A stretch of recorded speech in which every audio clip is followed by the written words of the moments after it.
Hey guys, welcome back to the channel. It is now 2023 and I have had a very big break, a longer break than what I wish to. As you can hear, I'm still not 100%. I did not have the best Christmas for a variety of reasons, one of them being this really nasty chest infection. At one point I couldn't breathe. We were going to call an ambulance out. It was really horrific for a few days. My poor husband.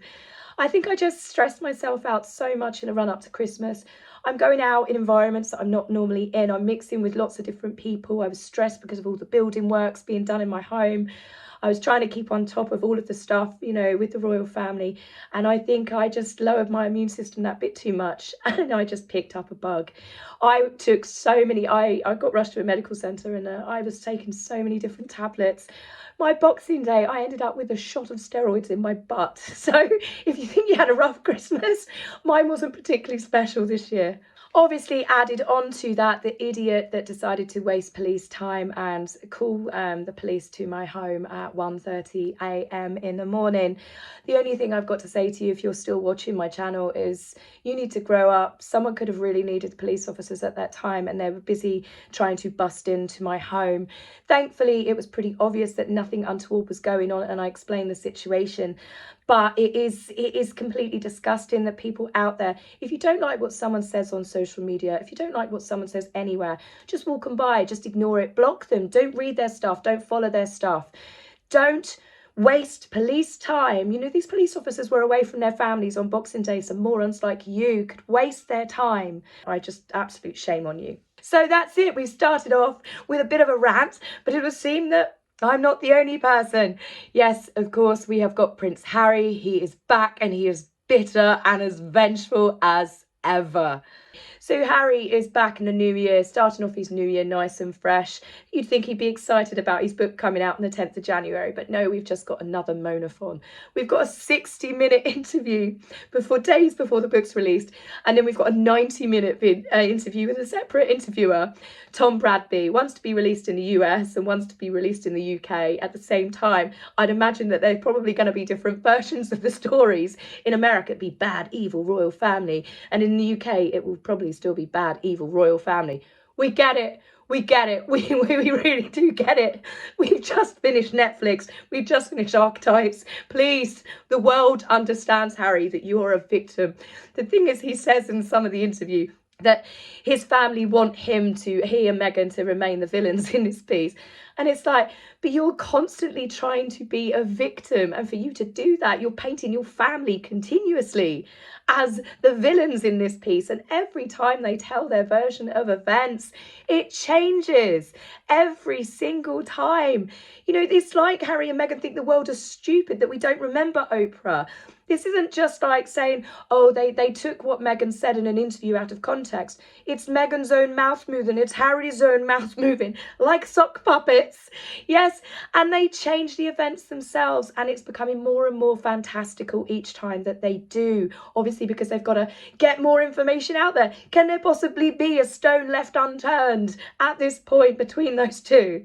I don't think the stones really even existed. The majority of the stuff we know that they have made up anyway. So many lies have been called out. I really don't understand how people still throw their weight behind them and saying they're just getting their truth out there.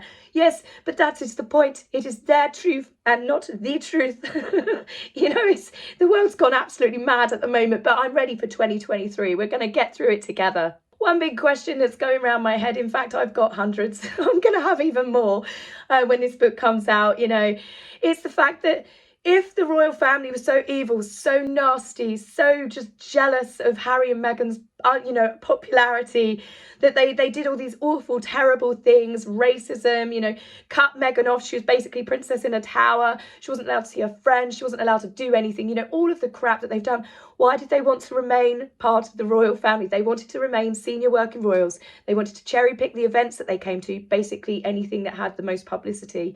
Yet they still wanted to be able to sell the titles, to merch the titles, to make money commercially.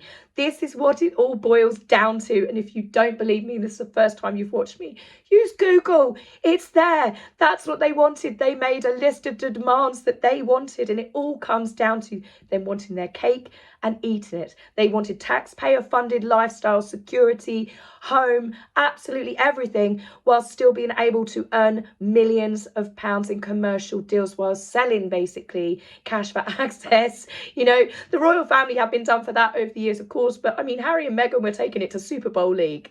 One of the big things that their defenders shout out and say, Harry has a right to defend his family. Over and over and over. And it makes me think, you know, I've got like a weird kind of American accent in my head going, a man has a right to defend his family. You know, walking around with a big shotgun around Montecito. You know, excuse me, but he's absolutely crazy. What is he defending his family from, people? All these people that are defending him. It's like, what possibly do you think he's doing? It was from the media. It was from the royal family. It was the Vipers. He's left. He quit his job 3 years ago. 3 years ago. He's moved his family to Montecito. You know, that they don't have anything to do with either one of their families anymore, apart from obviously mudslinging and attacking them. They've left the palace Vipers, the royal reporters, the courtiers.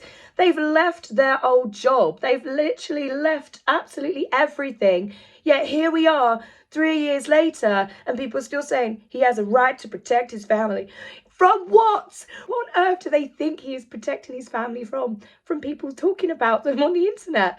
Well, they should keep themselves off the internet themselves if they don't want people to talk about them.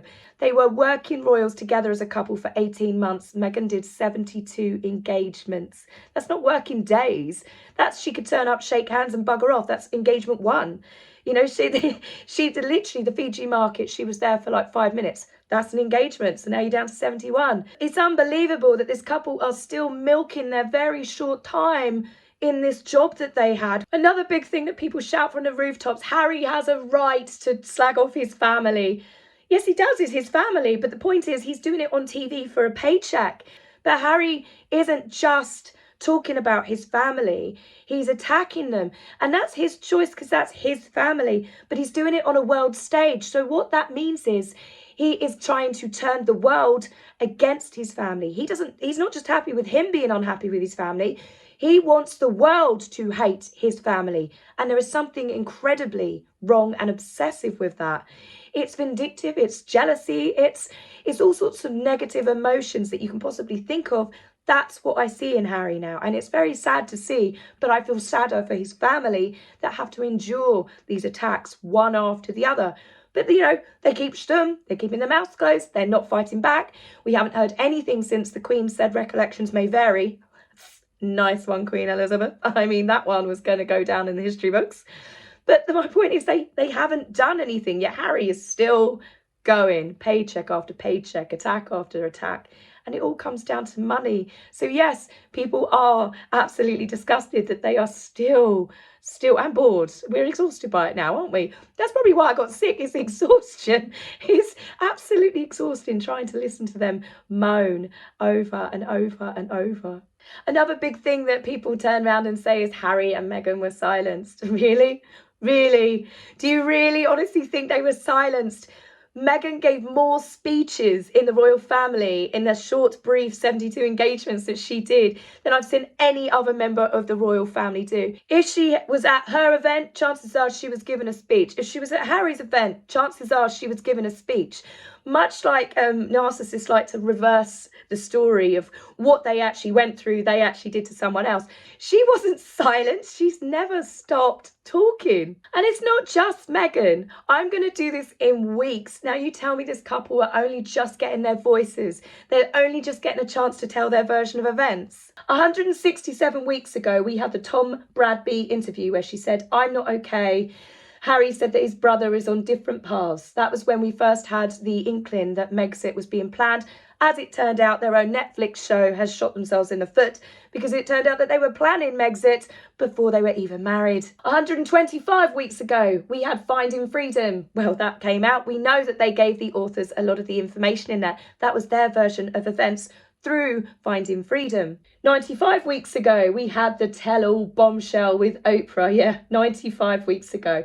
86 weeks ago, we then had Dax Shepard. We had the Armchair podcast, didn't we, with Prince Harry? 84 weeks ago, the Me You Can't See, where Harry again spoke of his genetic suffering and pain and the cruelty of growing up in the royal family. Please still call me Prince Harry, Duke of Sussex. 96 weeks ago, we had James Corden on the Late Late Show. Okay, it was meant to be a bit of comedy, but you know, it was Harry leaking about what presents the Queen had bought Archie and just, oh, he doesn't carry change, he's a royal, don't you know? 37 weeks ago, we had the Invictus Games. Rather than Harry talking about the Invictus Games and the athletes and the wonderful things that they were doing, Harry chose the time to give an interview talking about private things, private conversations that he'd recently had with the Queen, who he had stopped in and visited a couple of days before, including the fact that she didn't have the right people around her and he was the only person that she could trust to talk about her deepest and darkest, you know, secrets to. Unbelievable, isn't it? And yet here he is accusing his family of leaking about him. 19 weeks ago, we had Archetypes when it first started, which only actually finished a few weeks ago. 18 weeks ago, we had the Cut magazine interview with Meghan looking incredibly scary on the front cover. Little girls see her as a princess wherever she goes, and she didn't sign anything to stop her from talking, and she's got a lot more skeletons in the closet. You know, basically a threat that she was going to keep on going. 11 weeks ago, we had the Variety magazine. It was a bit more sugary sweet, Saint Meghan coming down to save the world. 3 weeks ago, we had Netflix, 6 hours of my life. Well, I lie, 3. I couldn't do the final 3. I couldn't do it. And do you know what? I don't care. This is the 3 hours of my life that I've still got. They are anything but silenced. No one can silence them. It is truly relentless silencing them. Please, we wish. As I said, no one has an issue with Harry talking about his family. It's his family. But what Harry is doing is he is attacking his family on a world stage. He is using his platform and his fame that he only has because of that family to attack them and to be paid for doing it. That is why people don't like it. I'm sorry, you don't air your dirty laundry in public. They've done it. Remember Oprah? That was going to be their final word. No, it wasn't. I don't think they're ever really going to stop either. To demand privacy on their own terms, but they are not willing to give their family the same respect. I mean, even Beyonce got a shout out for a private text message she sent Meghan that just, you know, they happened to film as she got it. You know, Harry talks about, oh, my brother and my father won't reconcile with me. They're not making any effort. Oh, my brother, this is on Netflix. Oh, my brother just texted me, Meghan, look at this. And all right, they didn't show it to the camera, but they had a film crew in there with Meghan go, it's all right, Harry, just breathe, Harry. I know he's your brother. I know that you need to sort it out. They're constantly talking about their privacy being leaked and breached to the media. And it's like, you're literally filming yourself private text messages from your family. Harry says, I want my father and my brother back, whilst literally being interviewed again, attacking them again. Truly, absolutely unbelievable. The boy's got a screw loose. I'm not going to apologise for saying that, because I'm sorry anyone that is watching this unfold. That is not normal behaviour. Oh, my family won't speak to me, so I'm going to do a TV show for an hour or an hour and a half. I'm going to slag them off and then complain that they're still not speaking to me. Sorry, what? You're actually shocked by this? I mean, we've had 3 years of attacks on the royal family, calling them cold, they're cruel, they're racist. They denied Meghan medical treatment. They isolated her from her friends. They took her passport and her keys. They cut off their security and finances, leaving them in a very dangerous situation. The genetic pain and suffering, they were used, they were neglected, they were practically tortured just because they were adored by the public. I mean, Harry's even said that his ghost mummy doesn't look after William anymore. She's done with William. You know, his ghost mummy. His mum's been dead for like, 20 odd years now, 22 years, I think. And he's talking about his mother, that his ghost of his mother is done with his brother. I mean, this is unstable stuff. This is not healthy or normal. And Harry's an advocate. Anyone that promotes Harry has been an advocate for mental health. He's talking about his ghost mummy is done with his brother. I mean, hello. And then for the grand finale of, oh, let me think of 1,001 reasons over the last 3 years why, we know, William doesn't want to speak to Harry. Let's just remind ourselves that Harry on Netflix said recently that he was the only one that could marry for love. That everyone else in the royal family, and this was a dig at William, and he basically, I can't remember the exact wordings, but he said that they were forced to marry someone that would fit a mould. I was able to marry for love. You spiteful, nasty little shit. And I will say that absolutely vicious and cruel to do that to Catherine as well. Harry was best man at their wedding. He was best friends with Catherine. She was a sister he never had, and now he dares say that. He's got nieces and nephews. She's been in that family longer than what Meghan ever was. She's stuck by his grandmother, his father. She's done so many wonderful things, and he used Netflix to attack her like that. The attacks on Catherine are getting worse, and I believe that is because Catherine is ignoring them. If you want to see a narcissist lose their mind, ignore them, cut off the supply. So as to Harry saying they just won't reconcile with me, you're like, give your head a wobble. I can't think why. Harry, again, there have been endless palace leaks. Apparently the royal family, yes, it's no longer the media, it's just his family. They will give information to the correspondents. They will spoon feed them information. And that is when it gets into the hands of the evil UK racist public. The interviewers obviously have been set a number of questions. There's no way that Harry would actually probably sit there and have a real interview. I'd be very shocked if they don't ask questions that haven't been pre-approved by Meghan. Let's be honest, Harry has no control over his life anymore as far as I'm concerned. But one of the interviewers says, why is it that you're doing this publicly? Harry has the cheek to say, every single time I've tried to do it privately, there have been briefings and leaks. Again, are you serious? He leaked to Gayle King when he spoke to William and Charles. She put that across the morning news. He filmed reading a text from his brother and Meghan's reactions for Netflix. He and Meghan were part of Finding Freedom. They gave all of that information and that private information to the authors. Meghan leaked her Dear Daddy letter to 10 or more people. Megxit, this has long been the discussion.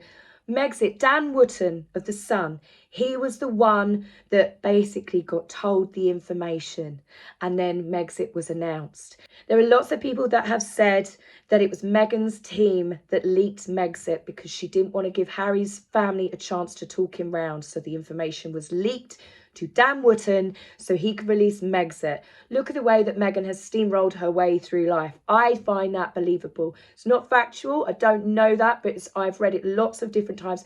Someone gave Dan Wootton that information, and I just find it all too convenient. Meghan's team also leaked information in the middle of a live court case. When she was taken to court, the Mail on Sunday, the judge, he actually told Meghan's team off. They leaked stuff to Omid Scobie in the middle of a court case. It's a big no-no. Meghan's leaked emails.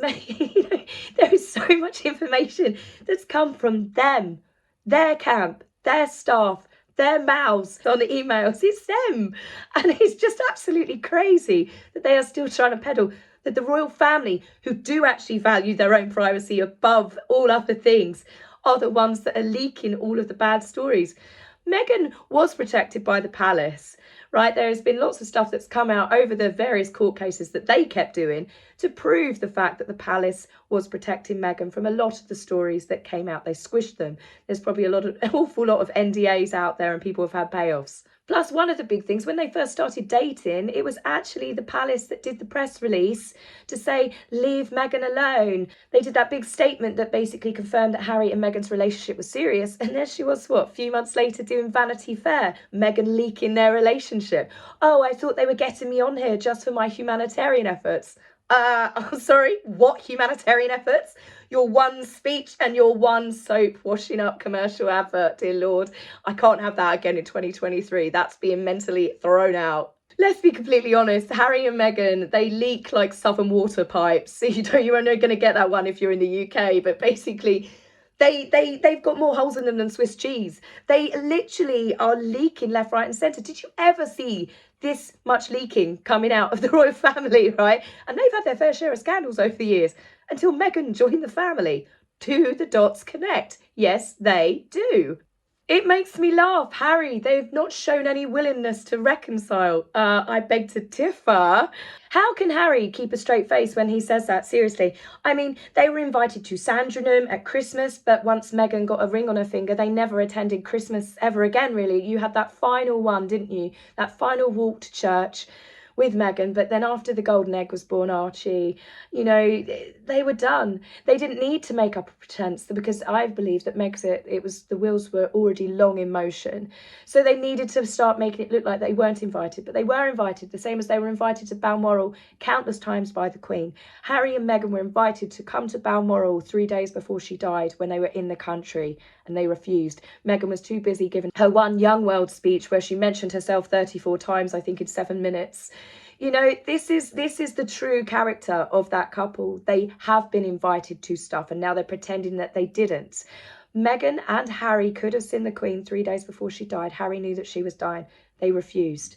So you'll forgive me, you know, if I'm not believing the fact that they have been excluded. The King even offered Harry and Meghan to come stay at Christmas. This Christmas just gone, despite everything. You know, the first Christmas without the Queen. They refused. When the Queen died, yes, they were in the country, but they were invited to do the walkabout with Catherine and William, or their plan got foiled, as I have also reported in the past, that I believe that they were doing their own walkabout and Catherine and William turned around and said no. But they were allowed to stand with the senior royals and pay respects to the Queen. You know, Princesses Beatrice, Eugenie, Zara, who actually spent time with the Queen, were on the sidelines with the lesser royals. Meghan and Harry were allowed to stand there and pay their respects to the Queen. Meghan smirking the whole time and doing her curtsy. Well, she had no problem curtsying then, did she, with a grin on her face, as the Queen lay in rest. On the day that the Queen died, Harry was offered to catch the same plane as the rest of the family going up to Balmoral. Harry kicked up such a stink because they said they didn't want Meghan coming. Harry threw a tantrum and then caught a later plane. He was the last person to arrive and the first person to leave the next day. He had been asked by the King to join him and Prince William for dinner that very evening, and Harry had flatly refused. Despite everything that was going on, Charles and William were still reaching out to him as family, but Harry was so still twisted in a nut that Meghan wasn't allowed to be there in the Queen's final moments, which is a deeply personal moment, that he just basically threw another tantrum and left. They were invited to a lot of the functions. Harry was even allowed, the King broke protocol and allowed Harry to wear his military uniform, to pay the respects of the Queen, the Virgil of the grandchildren, which had never been done before. He gave Harry that opportunity to wear his uniform, yet still not good enough. Nothing is ever good enough for this couple. They have had, I hate this expression as well, we're going to ban me, right? You can, guys, tell me off if ever I say the words, the Fab Four, the olive branch. But let's be real, the royal family have handed their hand back out to Harry and Meghan no matter how many times that they have bitten it off and spat it back out. Yet here they are 3 years later, still playing victim. Many people, myself included, think that the royal family have really got to stop offering their hand to them, because it's obvious that they're just going to slap them back round the face with it. When you think of it, and I know it feels like a lifetime ago, but that's because we've had 3 years of them constantly moaning and attacking the royal family, changing the narrative. There's so many people that didn't follow the story when Meghan and Harry first got together, so they're not aware of the number of changes in the storylines that happened throughout the last few years leading up to Megxit. It's not quite the innocent victim story that you believe. But just to give a brief reminder, they worked 72 engagements. Well, Meghan worked 72 engagements in 18 months. As I said, an engagement can just literally be 5 minutes, shake hands, and you're done. During that time, they had 8 overseas Commonwealth tours, 5 patronages, 3 of which were actually close to the Queen's heart before she handed them over, okay? Meghan got to cherry pick what she wanted to do. She was allowed on the royal train, you know. I mean, I know that sounds silly to some people that don't follow it, but this was unheard of. Also unheard of, the fact that she was allowed to spend Christmas with the royal family when they weren't married. There are so many allowances that were made for Meghan. She was allowed her friend Jessica Mulroney to be her personal shopper and her stylist. Well, that would explain why there was so much expensive, ridiculous, ill-fitting stuff then. But she had a £2.5 million budget, well, that she blew on clothes. Right, that's absolutely insane. Then you've got jewellery. She was given certain pieces of Diana's collections. A £32 million huge wedding, which she was allowed to invite celebrities, strangers to. She had £1.2 million after party. The future king, who is now the king of the United Kingdom and the Commonwealth realms. You know, King Charles walked her, the racist cold family, he walked his daughter-in-law up the aisle. Okay, and yet here they are saying that the family cruelly treated them. They never ever wanted Meghan to be part of the family. It was just institutional racism from the offset. You've got the taxpayer funded Grace and favour Frogmore Cottage. Rumours were Meghan wanted Frogmore House. Well, of course she did. But to the normal person like you and I, it's not a cottage, let's be honest. That is a flipping huge house, mansion. It is not as big as obviously as Meghan's ego would have wanted, but it is still a free home that was, you know, I think it's like 10 bedrooms or something crazy. And that still wasn't good enough. They were given £2.4 million to renovate it. Okay, to turn it into what we saw in their Netflix show. Clearly, they only did that so they could actually film Netflix in there. It's just truly remarkable. Think of the gardeners, think of the nannies, the teams of staff, the security, personal assistants, hair and makeup, luxury travel, cars, security, all for working 72 engagements in 18 months. The absolute unbelievableness that in the world, everything the world has gone through over the last couple of years, we've got a pampered, spoilt prince and his wife still bleating to the world how they were victims in this awful thing that happened to them. And you're just like, you are two of the most privileged people in the entire world. You haven't had to work for it. You didn't have to sacrifice anything for it. I mean, Meghan, people say, oh, she sacrificed her whole life. Yeah, she really looks like she sacrificed a lot. She didn't have a lot in to begin with, and now she's got absolutely everything. There was no sacrifice there. And people that say that the couple suffered, I think it's absolutely laughable and offensive to people in everyday life.